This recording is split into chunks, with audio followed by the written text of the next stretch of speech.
அனைவருக்கும் வணக்கம். மே 4 தமிழக சட்டமன்ற தேர்தல் வருவதற்கு முன்பாகவே நேற்று திமுக கூட்டணி கட்சிக்குள் விரிசல் ஏற்பட்டுள்ளது. அது மட்டுமில்லாமல் கருத்து வேறுபாடுகள் ஏற்பட்டுள்ளன. இந்த கூட்டணி நீடிக்குமா நீடிக்காத என்று கேள்வி எழுந்துள்ளது. மே 4 தேர்தல் முடிவுகளில் எந்த ஒரு கட்சிக்கும் தனிப்பெரும்பான்மை கிடைக்காவிட்டால் என்ன செய்வது என்பதை திமுகவில் உள்ள கூட்டணி கட்சிகள் தான் மிக தீவிரமாக யோசனை செய்து தங்கள் கருத்துக்களை வெளிப்படையாக பேசிவிட்டார்கள். காரணம் என்னவென்றால், ஒரே ஒரு கருத்து கணிப்பு ஆக்சிஸ் மை இந்தியா வந்தவுடன் தவேக 128 இடங்களை பெற்று ஆட்சியை பிடிக்கும் என்று சொன்னவுடன் மற்ற கருத்து கணிப்புகள் அனைத்தும் அடிபட்டு போய்விட்டன.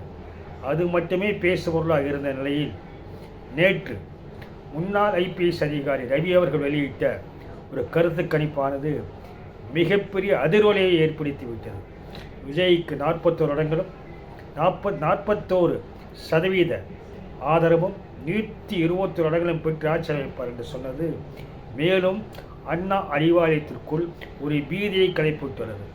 இதன் விளைவாக திமுக கூட்டணி கட்சியில் இருக்கின்ற வைகோ, திருமாவளவன், ஜோதிமணி, காங்கிரசின் கிரீஷ் சோடங்கர் எல்லாம் கம்யூனிஸ்ட் கட்சியின் பாலகிருஷ்ணன் போன்றவர்கள் வெளிப்படையாகவே பேச துவங்கியது மிகப்பெரிய சந்தேகத்தை எழுப்பியுள்ளது.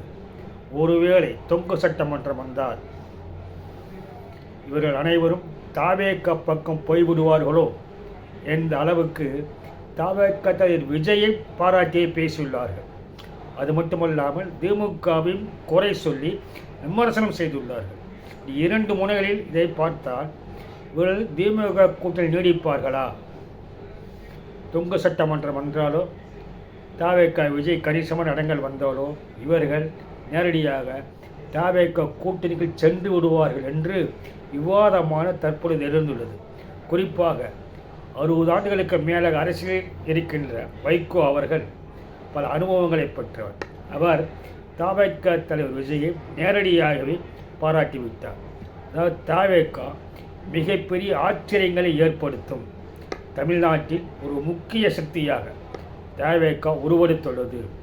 அதற்கு காரணம் தவேக தலைவர் விஜய் அவர்கள் தேர்தல் முடிவுகளில் விஜயின் தவேக ஆச்சரியங்களை ஏற்படுத்தும் என்று வைகோ கூறியது மிகப்பெரிய அதிர்ச்சியை திமுகவிற்கு ஏற்படுத்தியிருக்க வேண்டும்.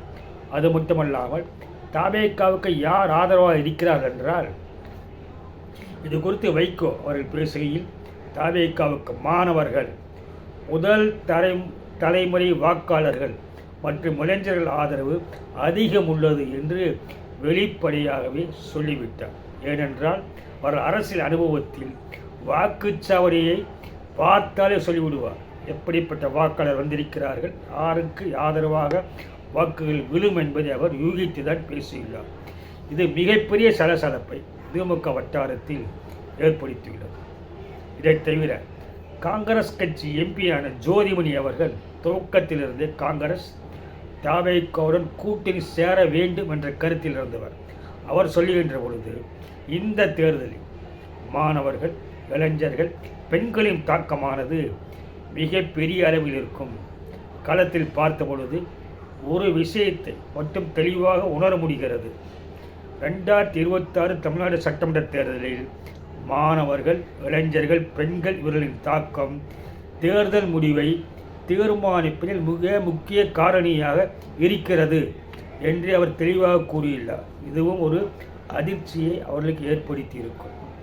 இதைத் தவிர திருமாவளவன் பேசியது இன்னும் அதிர்ச்சியாக இருக்கிறது.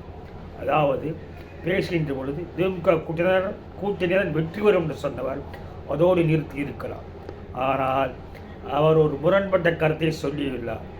அதாவது விசிகாவிற்கு எதிர்பார்த்த இடங்கள் கிடைக்கவில்லை, அதில் அதிருப்தியில் இருந்தார்கள்.